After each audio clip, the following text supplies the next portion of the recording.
చాలా విడ్డూరం ఏంటంటే రాధాకృష్ణ ఏం రాస్తాడంటే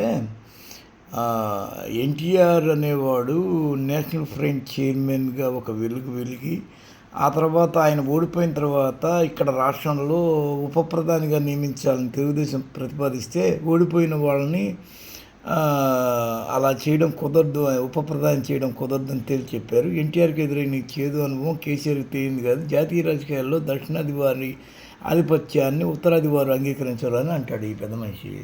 అసలు ఇక్కడ అంగీకరించారా మీరు ఎన్టీఆర్ యొక్క ఆధిపత్యాన్ని? మీరంతా కలిసి ఆయన కూల్చేయలా? నువ్వైతే ఆయన మీద విసిరిన చెప్పులో ఒక చెప్పుని వేసిన వాడివి. నువ్వు మళ్ళీ ఎన్టీఆర్ యొక్క లెగసీని పదే పదే గుర్తు చేయడం, జాతీయ రాజకీయాల్లో ఎన్టీఆర్కే తప్పలేదు, కేసీఆర్ ఎంత అని చెప్పి నువ్వు అనడం, నువ్వే సరిగ్గా ఆయనకి డీల్ చేయలే. నీ ముందు మేమే కొద్దిగా డైరెక్ట్గా అడిగాము, ఎన్టీఆర్ చంద్రబాబు ఎవరు గొప్ప అంటే ఎన్టీఆర్ గొప్ప అంటే మరి నువ్వు చంద్రబాబు వైపు ఎందుకున్నావు అని అడిగాము. గుర్తుందా రాధాకృష్ణ?